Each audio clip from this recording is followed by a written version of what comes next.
All right, so we're doing a class on Jean Baudrillard in my school right now, and it made me nostalgic for 14 years ago when I published this book, Dead Celebrities, Living Icons, which even though I had two books before it, Twilight of the Clockwork God, that's just a series of interviews.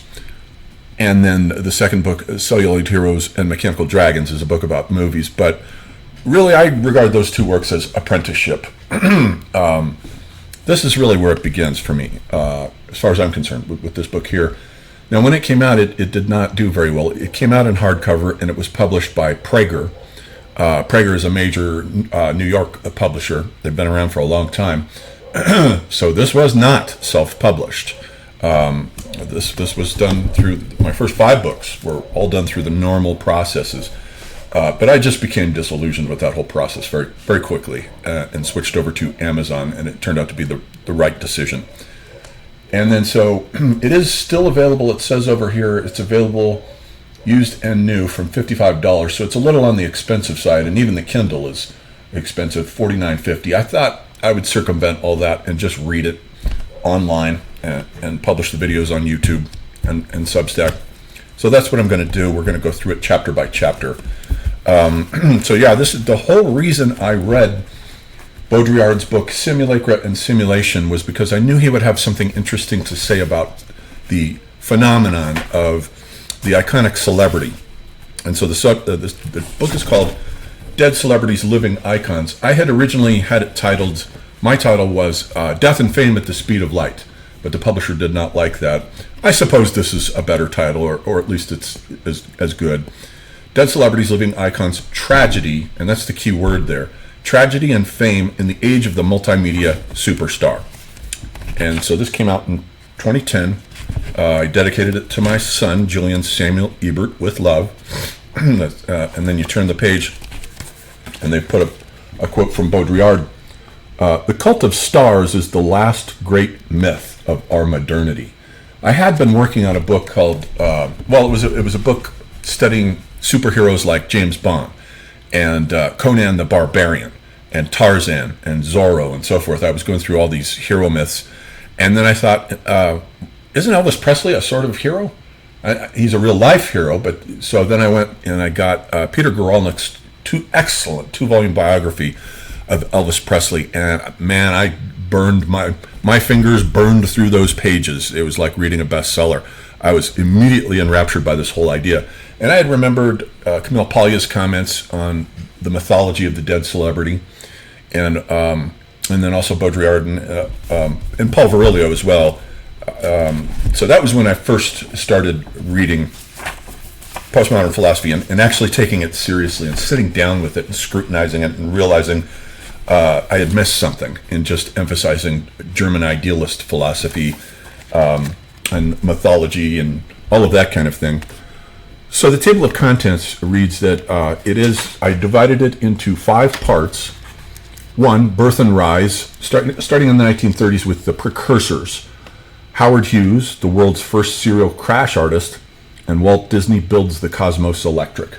They're forerunners of these sort of mega celebrities. Part 2 is classics, the 50s.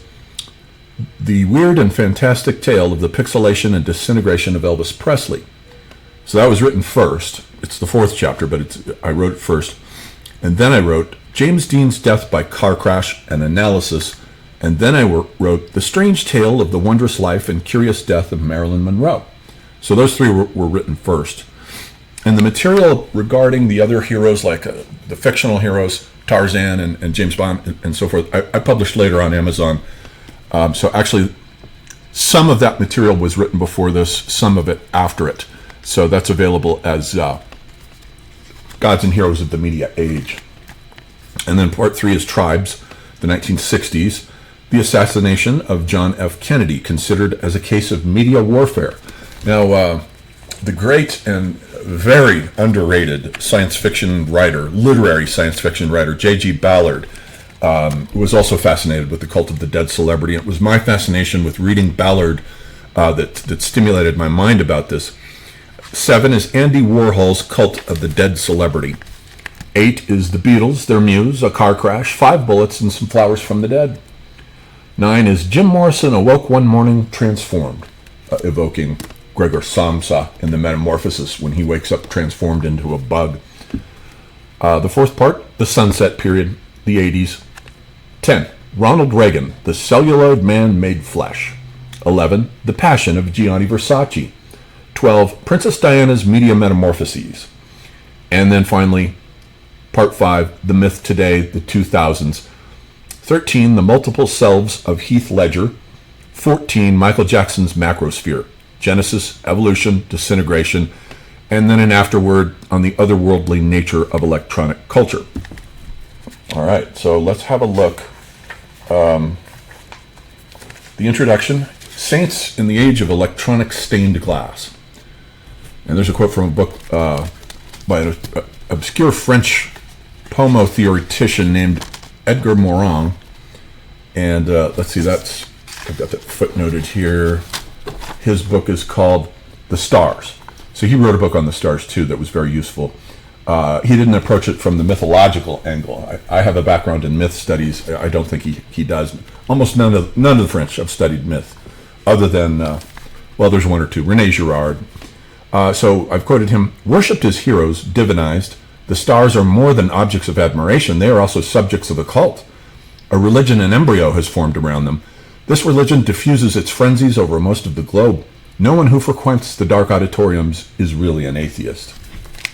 And also, astrology applies here too, because with the planet Saturn, it takes 29 years to go around the sun, and so at 14 years, it's at its halfway point. So you would have on your chart Saturn in opposition to Saturn, or opposition. Right now, I've got it returning, but it's been half a Saturn cycle since I published the book.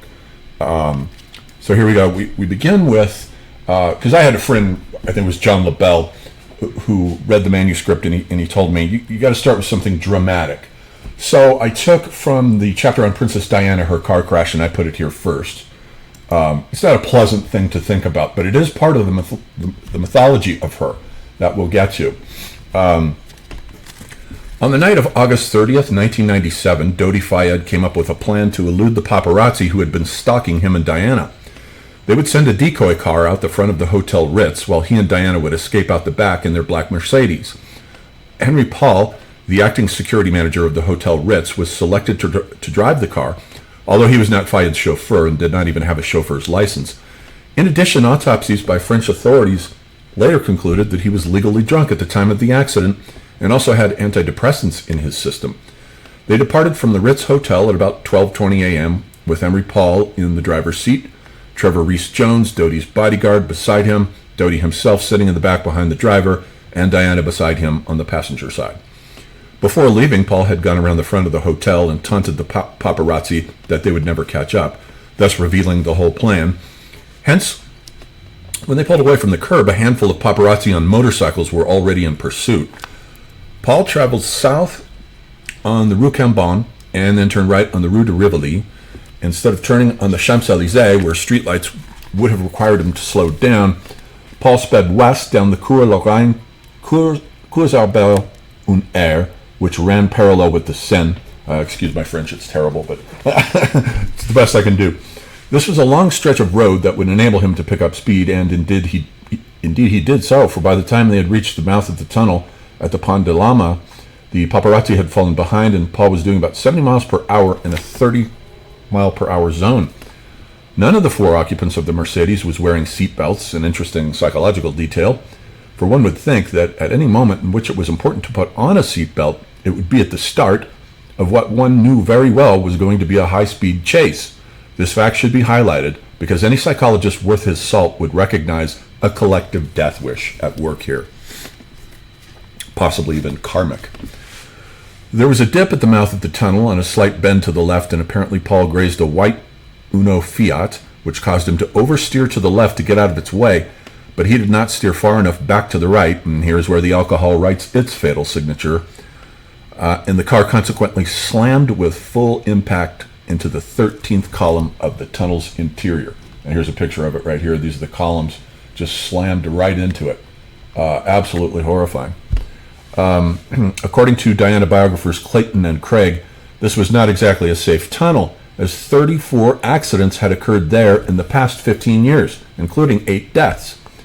There were no buffers between the pillars, and so the car slammed into the 13th pillar. Interesting that it was number 13.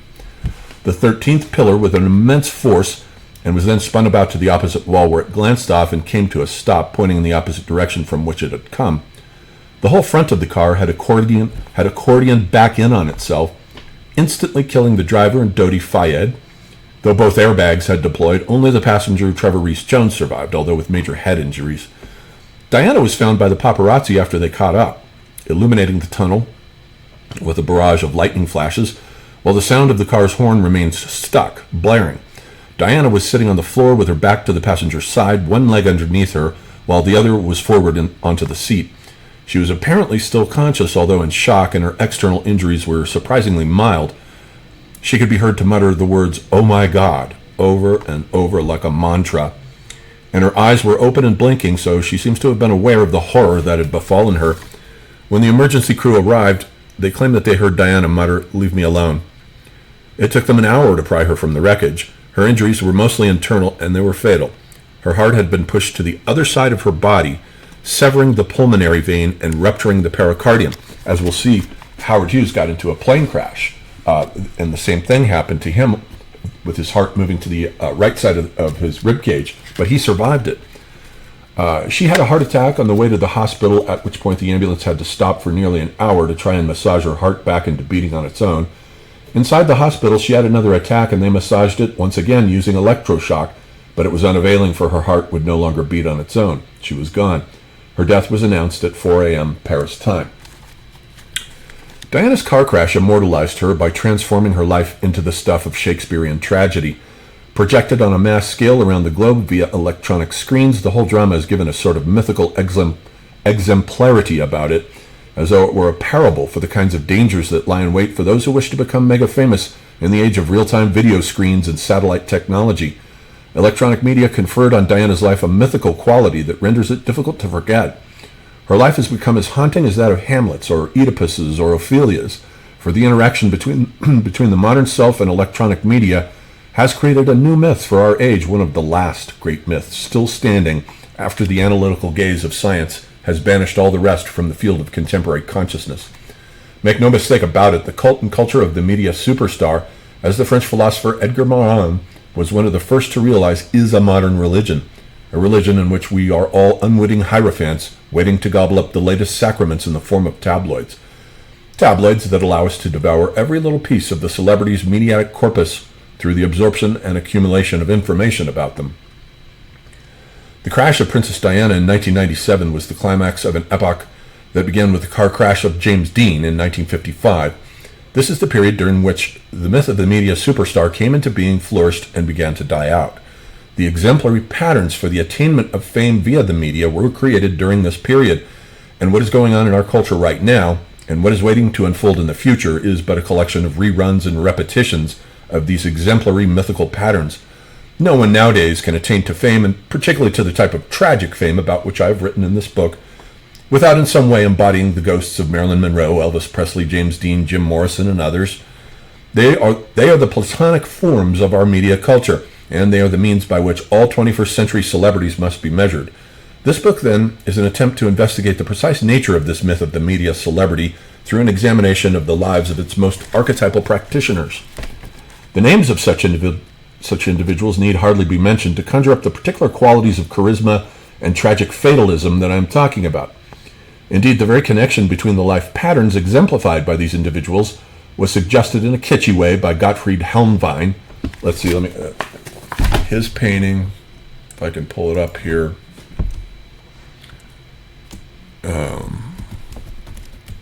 He's a great artist, Gottfried Helnwein, a contemporary artist.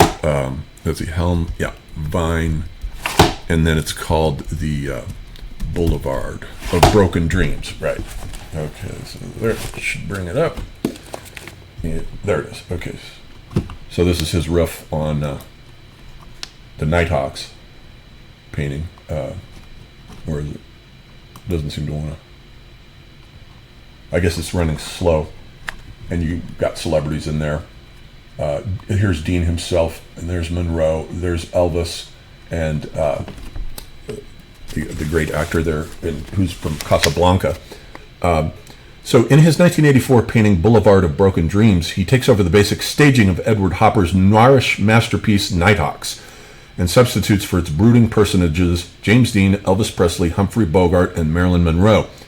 The interesting thing about this painting, though, is how Helnwein transforms Hopper's diner into a visual pun on both a movie screen and a television set. And notice how absurdly large the sidewalk here is.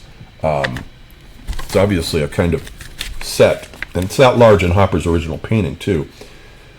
The rectangular shape of its window, within which all four personae are carefully framed, reminds us of a theater screen, but the flow of light is moving in the opposite direction of a theater screen, which normally receives its light from an exterior source in the movie projector.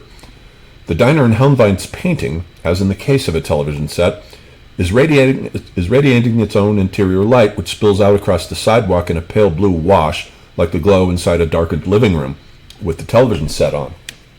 Helnwein, in a subtle way, is suggesting that the very source of the shared misery of these four icons is to be found in the nature of their electrically generated avatars. These avatars captured and confined them to their own stereotypes from which, try as they might, they could never free themselves. The stereotypes of electronic media, no matter how fascinating, are ultimately only two-dimensional, for at the speed of light everything collapses into two-dimensionality.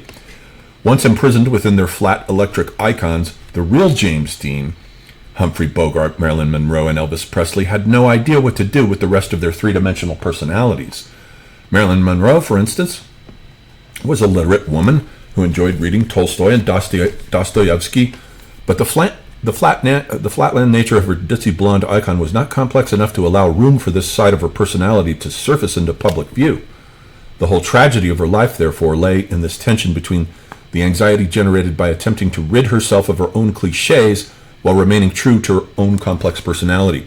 Something similar happened to Elvis Presley as well. At some point in his life, he began reading books on Eastern mysticism and New Age spirituality, devouring them hungrily for days at a stretch.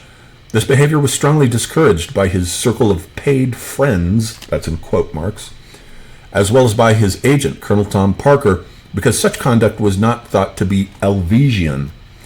Surrendering to this peer pressure, Elvis dropped the books and held his own book-burning rally to purge his heretical thoughts. However, in doing so, he remained beholden to the prison of his own icon, for light-speed acceleration reduces complexity to mere stereotypes. And it does more than that. The fatal quality shared by these particular celebrities was an effect of accelerating their personae to light speed via the electronic media of their day. For the process of exposing the personality to electronic replication and duplication tends to have a disintegrative effect upon it by splitting it asunder into multiple egos, like the thousandfold Malkoviches in Being John Malkovich. These egos can proliferate with such bewildering speed that the accelerated individual soon finds himself thrust into playing roles and donning masks that he had no idea would be required of him. These clones and doppelgangers are like golems, for they are nearly impossible to kill once awakened to the light of day. Their originators tend, more often than not, to become unwitting victims in a war of images and icons that often require them to sacrifice their lives.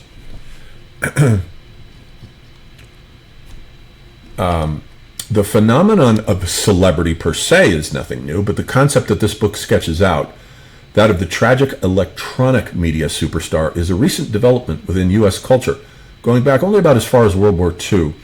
Although the 50s can be regarded as the period of its classic formation, we do find forerunners in the 20s and 30s, such celebrities as Rudolph Valentino, around whom the first early warning signs of cult hysteria, especially at his funeral in New York, which caused riots, began to gather, and Jean Harlow, who seems to have been reincarnated as Marilyn Monroe, can be regarded as precursors, but it was primarily during the aftermath of World War II that Western society, and America in particular, underwent an enormous structural transformation that was tantamount to the creation of a new society with emergent properties. American society before World War II simply was not the same society that emerged out of the ash heap of that war. The metropolitan landscape of shopping malls, interstate highways, theme parks, and fast food restaurants that have been part of U.S. culture ever since, at that time, was entirely new. Although suburbs, drive-in movies, motels, and automobile culture generally predate this development, these things nonetheless attained to a kind of apotheosis at that time. Levittown in Long Island, New York, for instance, was built between 1947 and 1950 as the great archetype of the first mass-produced suburb for the middle classes. Cheap, small tract housing backed by the Federal Housing Authority, FHA, and the GI Bill. The Levittown houses were more or less clones of one another and were as rapidly produced as Big Macs. You can think of the opening, remember that show Weeds, and the opening there that they had with all the cookie-cutter houses.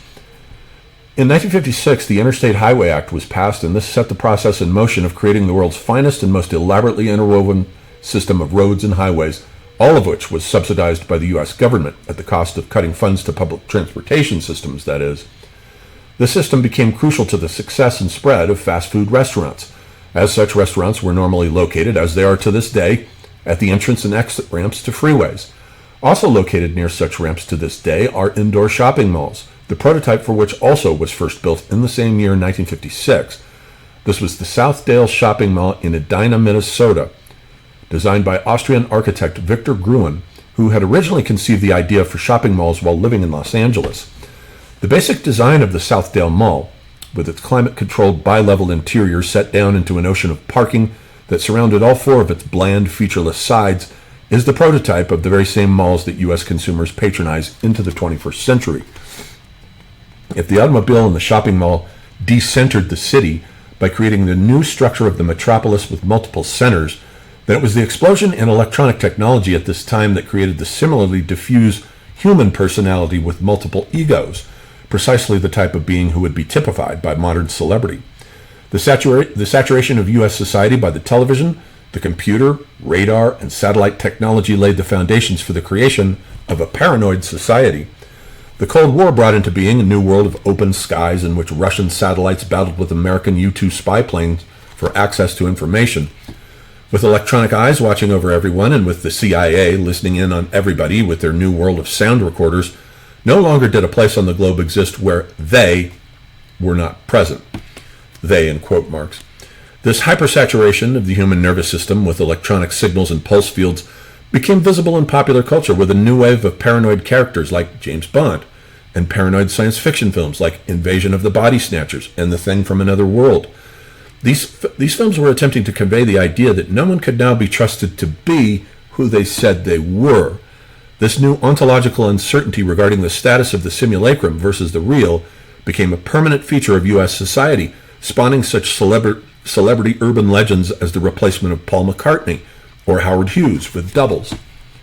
These developments in electronic technology, furthermore, began to make possible the advent of new kinds of celebrities, for the domestication of television opened a pathway for the rise of Elvis Presley, the first televised rock star, and John F. Kennedy, the first televised president, while the geosynchronous satellite technology of Howard Hughes in the 60s began to cover the Earth with an electromagnetic dome of real-time broadcasts of events.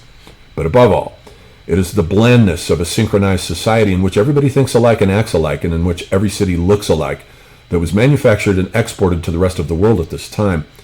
It was out of this bland synchronization, moreover, that the multimedia celebrity of the 50s arose as an anomalous eruption, tantamount to a discontinuity in the homogenized sameness of this utopia. Just as Andy Warhol's discovery of the cult of the celebrity with his serialized Liz Taylors and Marilyn Monroes represents a sudden discontinuity that opened up a crevasse into the world of his blandly repeated soup cans, so too did the birth of the charismatic electric celebrity come about in the 50s at just the point at which American homogenization was beginning to close the world down around us, sealing off its edges with an airtight dome of hyper-reality. Thus Marlon Brando, James Dean, Marilyn Monroe, and company emerged as larger-than-life figures projected on the screens of the 4,000 drive-in movie theaters then in operation. Such an image of a charismatic human being projected against the stars of the night sky could not have failed to make an impression upon the masses who went to see their movies when the drive-in was at the height of its popularity, and in the cool, cavernous grottos of the movie theaters, such sharply defined and idiosyncratic personalities must have stood out with a reassuringly human relief against the backdrop of the cookie-cutter suburbs. Amid the colossal gigantism and bureaucratic impersonality of the edge node cities then coming into being, these iconic humans would have loomed as larger-than-life billboards advertising the charisma and power of the human personality that had been buried beneath all the asphalt, steel, and glass of the glittering new megalopolitan post-war metropolises. The real significance of the emergence at this time of the mega-celebrity is that the celebrity is a human life that has been scaled up to properly gigantic magnitudes to make the human presence visible amid all this machinery. The mega-celebrity is so huge because the industrial landscapes of our cities demand that he be large enough to stand up to them on behalf of the rest of us mortals. The mega-celebrity is therefore the human equivalent of an industrial engineering project large enough to be discernible amid the towers and bridges of a civilization of truly colossal proportions. Such an age requires larger-than-life human beings to reassure ourselves that we are still here, and that the scale of our civilization, by means of which we have inadvertently dwarfed ourselves to the size of ants, cannot rob us of the potentiality for affecting and realizing our lives. In an age of impersonal institutions, it is important that a lone individual can be thought of as being powerful enough to stand up to the huge bureaucracies that increasingly have come to dominate our lives. In his book, The Image, Daniel Borstein points out that the very notion of celebrity is a rather recent development in U.S. culture, which he traces back to about the middle of the 19th century with the rise of what he calls the graphic revolution, in which the new media of the press, telegraph, Associated Press, newspapers, magazines, and so on, simply could manufacture ersatz fame whenever it needed a good story. Borstein says that the idea of the celebrity in this sense is different from the older idea of the hero, the justly famous man who slowly came to fame over the years, while generally avoiding the public spotlight, men like Napoleon, Lincoln, Washington, Robert E. Lee, and so on. The idea of the celebrity as the individual who is famous for being famous came along and began to displace this older idea of the hero, in which fame was identical with greatness. The disjunction between fame and greatness, Borstein says, took place when the new media of the graphic revolution began to manufacture heroes by means of press agents whose job it was to keep their clients constantly in the news. The main characteristic of the celebrity, in contrast to the hero, Borstein says, is that the hero becomes more famous with the passage of time, while it is precisely the passage of time that destroys the celebrity. Nothing is forgotten so quickly as yesterday's celebrities. Ask your parents who the celebrities of their time were, and you are likely to hear some obscure names. Indeed, celebrities are often forgotten even in their own lifetimes, hence the existence of columns such as, "Where Are They Now?" Borstein does have a point here. If I dared mention the celebrities from my own youth, Debbie Gibson, for instance, or Tiffany, or Terence Trent D'Arby, or Max Headroom to a 20-year-old, I would almost certainly draw a blank stare. And one can easily imagine that such a fate lies in store for Britney Spears, Paris Hilton, and Anna Nicole Smith. Try mentioning them to your children in 20 years. Hence, though it is difficult to argue with many of Borstein's assertions, the existence of this book is predicated on a crucial type of celebrity that Borstein overlooks, and that I've chosen somewhat arbitrarily to designate the electronic media superstar, namely that species of celebrity that does not become less famous with the passage of time, but rather more so. John F. Kennedy, Jim Morrison, Ronald Reagan, and John Lennon. Such figures exist in an almost timeless realm, while the news of the day and the newer celebrities, the ersatz ones, come and go. But these individuals stand above all the others, like demigods or saints. This book examines why our society is haunted by such individuals and will not let go of them. Indeed, with each passing year, they take on more and more the aura of the legendary and the fabulous. In fact, it is my contention that the reason why we cannot forget these particular celebrities is that they are slowly being transformed into a modern electronic equivalent of saints. It is worth pausing here for a moment then to glance back at the significance of the cult of the saints as it emerged in the 4th century BC at about the time of Augustine. The cult was a largely popular attempt on the part of the rustic masses, though not exclusively so, to replace the magical healing powers and supernatural abilities of the vanishing pagan gods with a new collection of invisible patrons who could be worshipped with the same type of piety as Christ or Mary. Thus the old hilltop shrines and classical temples of the Greeks and Romans gave way to the emergence of two types of church, the classic basilica and a special type of building called martyria. These martyria were at first erected in cemeteries outside Roman cities over the tomb of this or that saint. These saints could then become invisible companions who took the place of the earlier genius or guardian angel, their names identified with human individuals by bestowing them on the newborn. In this way, they became lifelong protecting spirits, watching over the living and acting as divine intercessors on their behalf. The relics of these invisible companions, pieces of their skeletons or tiny splinters from the cross kept in gold vials, were thought to be particular concentrations of divine power. It was normally a major civic event celebrated with proper festivals for the relics of a saint, such as those of Zechariah, that were translated to the city of Constantinople to arrive at a certain place. These relics were guarded jealously by such cities, and their saints would become their patrons. The saints were models of Christian suffering and perseverance in the face of great opposition from the Roman Empire. Their deaths were usually bizarre and bloody, and indeed it is almost the only thing about them that our present society retains. Classic works of art portrayed the beheadings of virginal Saint Agnes or Pius Januarius, the pale, frozen body of Saint Eulalia, tortured to death on a Roman scaffold, but subsequently dusted with a light covering of preservative snow, the stoning of Saint Stephen, the first of the martyrs, or the shooting of Saint Anthony with an impossibly complex latticework of crossed arrows. Indeed, through medieval and Renaissance iconography, the lives of these saints have come down to us with all their broken bones and bleeding limbs, preserved particularly in the artwork of the cultures of Spain and Italy. But in the 21st century, it is Los Angeles, born as a tiny Mexican village around 1780 within the once great zone of the Spanish Empire of the Southwest, where the new electronic cult of the multimedia celebrity finds its Vatican City. Indeed, the same dichotomy that characterized the unfolding of European civilization with its word-based Protestant North versus its image-based Catholic South seems to have been replicated in the New World, with the image-dominant Mexican-American Southwest set against the book-dominated Northwest Pacific Coast Front Range and Midwestern regions. In these two cultures, movies and Hispanic mural art tilt their lances against the printed page of cities like Seattle, San Francisco, Denver, and Minneapolis, which are consistently ranked as among the most literate in America. It is consequently in the center of iconic Los Angeles that the cult of the electronic saint is flourishing, although it must be said that the cult has spread across the entire North American continent. Indeed, no one better typifies the nature of the cult of the electronic saint than Elvis Presley, as the famously kitschy Velvet Elvises of 1970s Mexican Tijuana suggest. Tijuana in the 70s has been called the Florence of velvet painting. For Elvis has been... Let's look up one of those. I can't resist. Let's see, my computer's slow, but...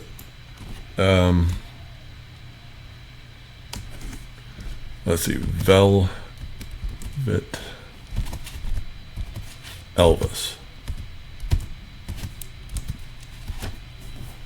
Velvet Elvis. My keyboard is disintegrating here. Yeah, there we go. So these are the kitschy Velvet Elvises from Tijuana. The Florence. Tijuana is the Florence of velvet painting. For Elvis has been designated by some as the first Protestant saint. This is scarcely an exaggeration, for Elvis bears nearly all the trademarks of a Catholic saint. His mansion Graceland is a sort of modern equivalent to the martyria of the saints, which we recall were buildings resembling churches that had been erected over the tomb of a particular saint. When he died on August 16, 1977, Elvis was at first buried in Forest Hill Cemetery in Midtown Memphis, but a few months later his father Vernon had the coffin dug up and reburied at Graceland, thus making it function exactly like a Christian martyrium, complete with relics and walking tours. Those who deny that Elvis ever died, meanwhile, such as the proprietor of the Elvis Alive Museum, confer on him the special power to defeat death that one would associate with a saint, or even better, with Christ himself. In the early days of Christianity in the 4th century BC, when the cult of the saints was first crystallizing, it was a common practice for people to name their children after particular saints, as Peter Brown remarks. In Syria, for instance, we can follow the name Sergius, spreading through the towns and villages along routes that radiate from the baptistries that flank the shrines of the saint.